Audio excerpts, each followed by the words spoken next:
अगर लाल बहादुर शास्त्री का देहांत इतनी जल्दी ना होता तो भारत में राजनीति कैसी होती? क्या कांग्रेस में गांधी परिवार इतना शक्तिशाली हो पाता? क्या देश में मंडल और कमंडल की राजनीति जड़ें पकड़ पाती? इतिहासकार हमेशा ही इस सवाल को टटोलते रहते हैं, पर एक सवाल जो राजनीति के शोर में दब जाता है वो ये है कि क्या देश में आर्थिक सुधार 1965 में ही हो गए होते? लाल बहादुर शास्त्री ने जब प्रधानमंत्री का पद संभाला तो उनके सामने चुनौतियों का अंबार था। एक तरफ भुखमरी फैली थी तो दूसरी ओर पाकिस्तान अपनी नापाक नजरें कश्मीर पर गड़ाए बैठा था। शास्त्री ने एक तरफ पाकिस्तान को 1965 में पटकनी दी तो दूसरी ओर हरित क्रांति की नींव रख दी। इसके बाद शास्त्री की नजरें देश को गरीबी के चंगुल से निकालने पर थी।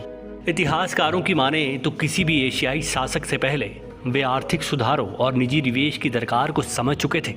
शास्त्री एक व्यवहारिक नेता थे। वे किसी भी नीति को विचारधारा का चश्मा लगाकर नहीं देखते थे।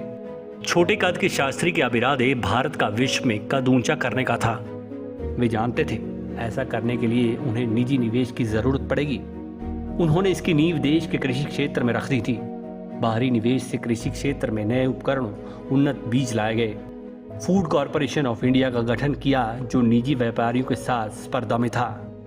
शास्त्री के 1965 के भाषणों से भी निजीकरण का आदेशा लगाया जा सकता था। उन्होंने अपने प्रिंसिपल सेक्रेटरी LK झा के निजीकरण के मुद्दे पर रणनीति तैयार करने के आदेश तक दे दिए थे।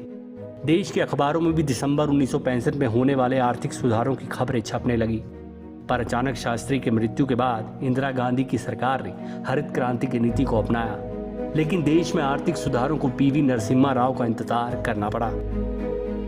ब्यूरो रिपोर्ट, समाचार फर्स्ट।